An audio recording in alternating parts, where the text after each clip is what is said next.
순애, 안방에 숨어 들어갔다. 도대체 뭘 노리는 걸까? 그리고 상아는 또 무슨 꼼꼼히? 진중배 집 안방에 몰래 들어간 심순애, 그걸 보고 충격에 빠진 진중배. 그리고 여관에 모여 앉은 왕연애, 순애, 상아의 수상한 대화까지. 이건 그냥 도주가 아니라 또 다른 작전입니다. 이제 친절한 선주씨는 진짜 결말을 향해 달리고 있어요. 121화, 절대 놓치면 안 됩니다. 지금부터 하나씩 파헤쳐 보겠습니다. 진중배가 한 말은 피수일, 선주를 집으로 초대해서 함께 들어왔는데 놀랍게도 순애가 진중배의 안방에 있는 모습을 발견합니다. 진중배는 당황하며 뭐하러 숨어 들어와서 뭐 하려는 거야? 라고 따집니다. 이에 순애는 두고 온 물건이 있어서 가지러 왔어요. 내 물건 값비싼 거 하나도 못 챙겨서 나갔다고요? 라고 변명합니다. 진중배의 표정은 의심스러움으로 가득하고 순애는 어색한 미소를 지으며 상황을 모면하려 합니다. 이 장면? 진짜 미친 반전 아닙니까? 순애가 다시 진중배 집 안방에 숨어들었다는 건 어떤 이유일까요? 115화에서 119화까지 이어지는 줄거리를 보면 순애는 점점 자포자기한 상태였는데요. 아마도 집안에 있는 돈이 될 만한 물건들을 빼돌리기 위해서가 아닐까요? 이제 돈도 없어서 여관 같은 곳에서 4명이 같이 살고 있는 모습까지 보이고 있는 상황입니다. 그리고 120화에서 남진도 진중배의 집에서 귀금속과 폐물을 빼돌리려 한 적이 있었습니다. 진중배는 이젠 순애의 거짓말에 일말의 믿음도 없고 그녀의 모든 행동을 의심의 눈으로 보고 있습니다. 그 어떤 말을 해도 믿어주지 않을 것 같습니다. 이제 순애는 끝장난 것 같아요.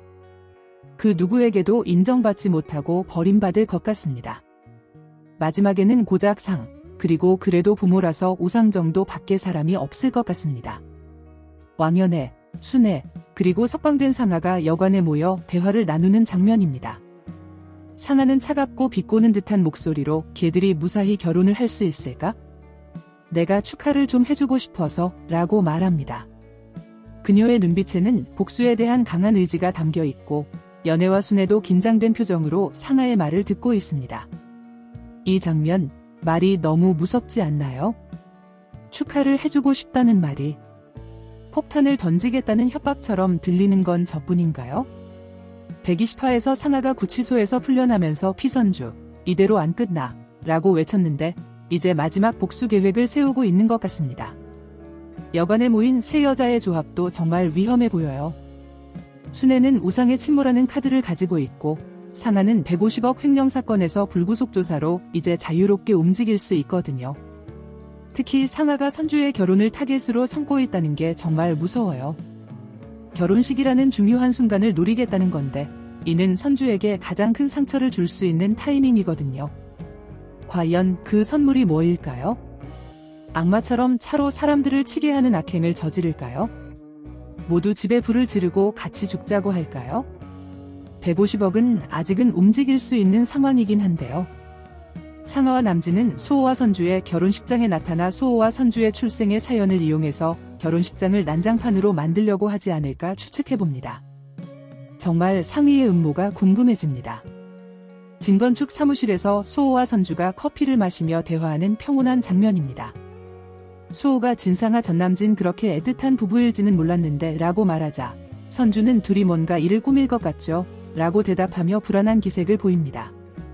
두 사람의 표정에는 경계심이 가득하고 마치 폭풍전의 고요함 같은 분위기가 감돕니다. 이 장면에서 선주와 소호의 대화가 정말 의미심장해요. 소호가 애틋한 부부라고 말한 것은 아마도 119화에서 상아와 남진이 서로 책임을 미루면서도 결국 손을 잡고 뭔가를 계획하고 있다는 걸 눈치챈 것 같아요. 선주가 둘이 뭔가 일을 꾸밀 것 같죠? 라고 말한 것은 그녀의 예리한 직감을 보여주는 대사네요. 지금까지 수많은 시련을 겪으면서 상아의 패턴을 잘 알고 있는 선주이기 때문에 상아가 조용히 있을 리 없다는 걸 본능적으로 느끼고 있는 거죠. 사실 120화에서 스위스은행이 계좌 동결을 거절했다고 했는데 이는 상아와 남진에게 아직 희망이 남아있다는 뜻이거든요. 그들이 해외 계좌의 돈을 이용해서 새로운 음모를 꾸밀 수 있는 상황인 거예요. 또한 선주와 소호가 결혼 준비로 행복에 젖어 있는 이 시점에서 이런 대화를 나누는 것은 곧 닥칠 위험을 암시하는 복선 같아요. 행복한 순간일수록 더 큰 시련이 기다리고 있다는 드라마의 전형적인 패턴이죠. 예상컨대 121화에서는 선주와 소우의 불안한 예감이 현실이 될 것 같아요. 상아와 남진이 연합해서 결혼식방에 작전을 펼치거나 아니면 진중배나 오상을 타겟으로 한 새로운 음모를 시작할 가능성이 높아 보입니다. 특히 순애가 오상에 침몰하는 카드를 어떻게 활용할지가 관건일 것 같네요. 그리고 선주와 소우는 상아와 남진을 완전히 무너뜨리고 150억을 무사히 회수하기 위해서 작전을 짤 것 같습니다. 120화에서 스위스 계좌를 동결시키지 못한 이유가 동결 요건 미비라고 했는데 개인 사용 목적이 확정되지 않았다는 것이었는데요. 이미 인출한 돈을 개인 사용 목적이라고 증명할 수 있는 증거를 잡으면 될 것 같은데요. 121화에서 선주와 소우는 상아와 남진으로부터 이 증거를 잡을 수 있을까요? 그리고 마지막으로 여러분도 궁금해하시는 것이 있으실 것 같아요. 120화에서 진주가 태상의 집에서 오혜란이 친딸을 잃어버렸는데 그 어릴 적 사진이 진주가 항상 가지고 다니던 어릴 적 사진과 거의 똑같다는 거예요. 그럼 오혜란의 딸이 진주라는 말이 되는 것인데요. 이쪽도 난리가 나겠네요.